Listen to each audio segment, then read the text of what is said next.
इस writing on the wall कि अगर आप लोग कहते हैं कि हमारे मुल्क में यूनिवर्सिटी और तालीम मसला है, मैं कहता हूँ जी तालीम मसला नहीं, अनएम्प्लॉयमेंट मसला है। आप गली में जाएं, हर गली में हर कोने में सबसे अच्छा कारोबार जो है ना तालीम का। आप फैक्ट्रियाँ लगी हुई हैं अनएम्प्लॉयड बच्चे पैदा करने की और बनाए जाने की। आप कहीं जगह चले जाएँ, अक्सर यूनिवर्सिटी में जाते हैं 13,000 बच्चा, 20,000 बच्चा, 30,000 बच्चा। वो 30,000, 13,000, 15,000, 50,000 हर साल ग्रेजुएट कर रहा है। क्या मार्केट में 50,000 जॉब है? नहीं है। देन आप उनको पहले बता दें कि बेटा एंटरप्रेन्योरशिप एक चीज़ है, खुद काम करो। खुद काम करने के लिए आपको शायद मेहनत ज़्यादा करनी पड़े, रूट लंबा हो, मुश्किल रास्ता हो, लेकिन आपको पता है कि आप एक अनएम्प्लॉयमेंट क्रिएट करने के बजाय आप बल्कि जब खुद काम करते हैं तो आपके साथ और लोगों का रिस्क जुड़ता है। तो ये रीज़न है कि मैंने ज़िंदगी में कभी सीवी नहीं बनाया। पाक व्हील्स का आइडिया कैसे आया? पाक व्हील्स का आइडिया भी सर अगेन, मैंने अगर सियासतदान बना तो मैं कहूँ जी मैं एक दिन सोया हुआ था, मेरी नींद में आया और मैंने कमाल कर दिया, ऐसा कुछ नहीं था। सो हनीफ भट्टी साहब हमारे को फाउंडर हैं, उन्होंने इस्लाम कराची में होते हैं। हनीफ भट्टी साहब ने 2003 में पाक व्हील्स शुरू किया, हम उनके साथ मेंबर से पाक व्हील्स के। आहिस्ता आहिस्ता 2008 में हमने उनसे कहा कि जी उनका इंटरेस्ट कम था, हमारा ज़्यादा था, हमने मेजॉरिटी शेयर्स ले लिए, मैंने और रज़ा ने, और वहाँ से हमने फिर इसमें डिफरेंट ऑप्शन डालने शुरू की। रज़ा जो है उसका आईटी का बैकग्राउंड था, मुझे गाड़ियों का शौक़ था, तो ऐसे हम एक दिन बैठे हुए थे तो मैंने उसे कहा यार उसने कहा यार पाकिस्तान में ना आईटी बहुत ग्रो करेगी। ये बात है 2003-04 की। तब पाकिस्तान में आपको पता डायल अप होता था, फ़ोन के अंदर इंटरनेट की कॉन्सेप्ट नहीं था।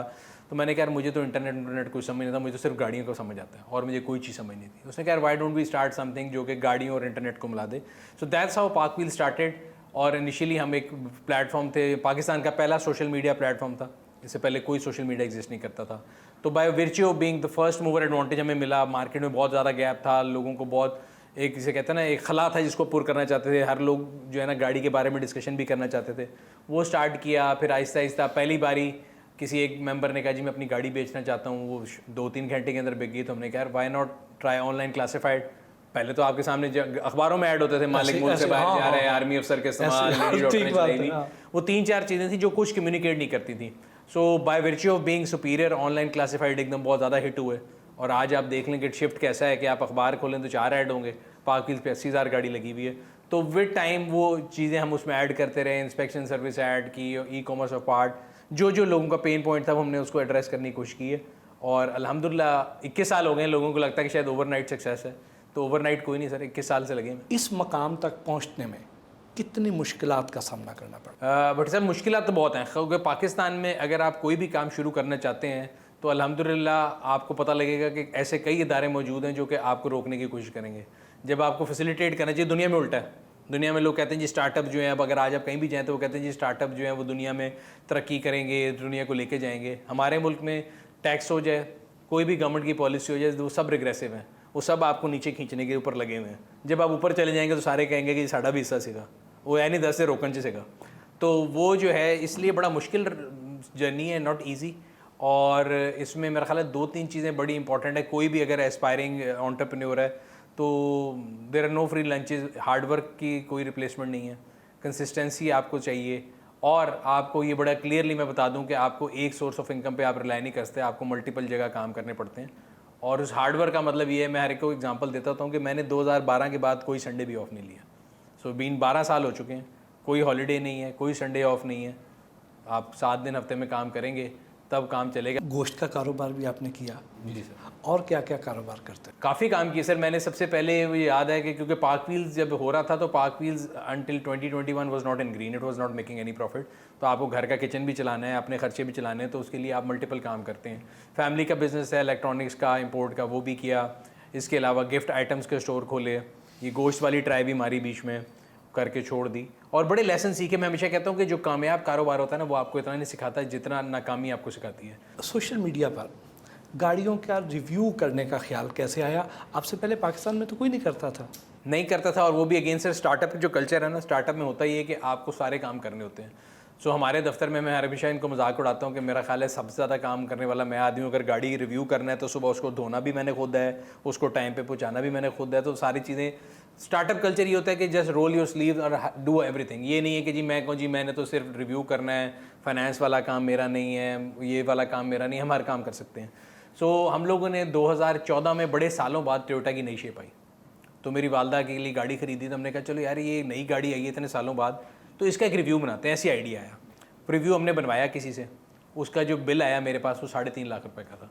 मैंने कोई 3.5 लाख रुपए का बिल, ये किस चीज़ का है? तो हमने खैर लगा लिया एक्सेल शीट के किस किस चीज़ का बिल है। पहली लाइन थी टैलेंट कॉस्ट 80,000। मैं कहा जी टैलेंट कॉस्ट क्या होती है?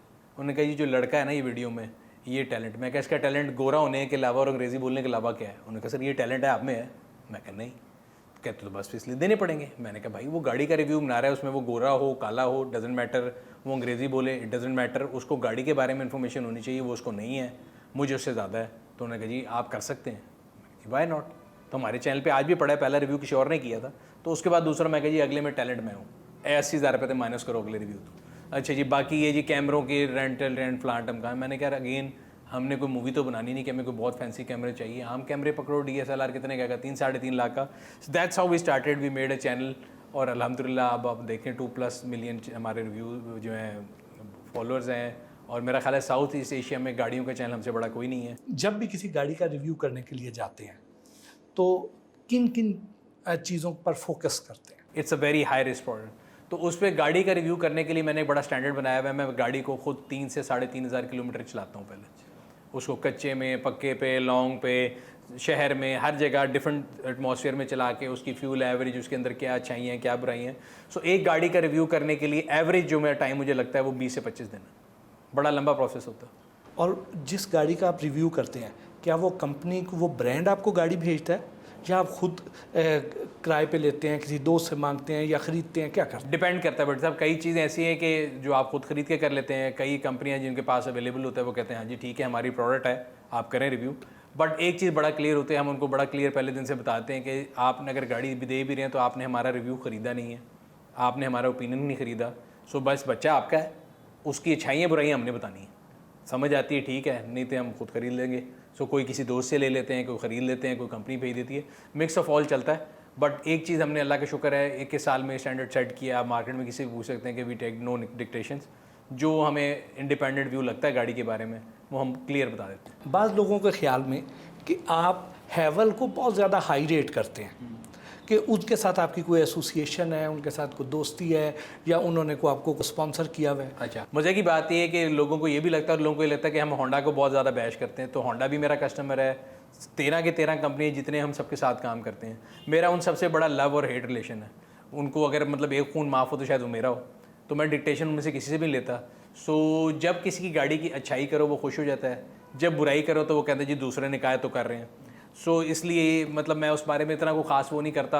बाकी हैवल का अगर ताल्लुक है, मुझे लगता है कि बड़े अरसे बाद एक ऐसी कंपनी आई थी जिसने मार्केट को डिसरप्ट किया। और एक जो मार्केट में एक कॉन्सेप्ट था कि चाइनीज़ चीज़ शायद जो है ना, मतलब हमारे मुल्क में कहते थे ओरिजिनल वर्सेस आर्टिफिशियल की जगह चाइना लिख दो। तो अब अगर आप देखें 3-4 साल हो गए मार्केट में, इस टाइम पे मार्केट में अगर आप देखें तो वाहिद गाड़ी है जो प्रीमियम पे या बराबर बिक रही है, बाकी सब नीचे बिक रही हैं। मुझे लगता है कि it's true value to money. और उनका सिर्फ एक वेरिएंट, ये नहीं कि उनकी सारी प्रोडक्ट, उनकी H6 HEV जो थी गाड़ी वो मुझे बड़ी पसंद थी। इस तरह होंडा सोनाटा मुझे लगता है बड़ी अच्छी गाड़ी है, ट्रू वैल्यू टू मनी है, तो उसकी वजह से है। बाकी ना तो मेरे पास हैवल का कोई शेयर है, ना उनका शेयर 40 से 1400 पे चला गया, मुझे कोई फ़ायदा नहीं है। मेरी एक बड़ी सिंपल सी पॉलिसी है कि सर जो चीज़ अच्छी है उसके बारे में क्लियरली बोलो। येस अल्हम्दुलिल्लाह हमारी प्लेटफॉर्म की आप पावर ये कह सकते हैं कि अगर हम किसी की चीज़ की तारीफ़ कर रहे हैं और वो लोग ले रहे हैं, तो हम 2016 से 24 में आ गए हैं, 8 साल से हम रिव्यू कर रहे हैं। मैं तो लोगों से कहता हूँ कि सर ओपन चैलेंज है, मैं अगर करेंगे शेयर लिए या नहीं लिए, गाड़ी तो वहीं पे है ना। तो जो अगर आप 8 साल से मैं रिव्यू कर रहा हूँ, आप मुझे गलती निकाल के बता दें कि जी आपने ये रिव्यू किया था, ये तारीफ़ की थी, ये गलत थी,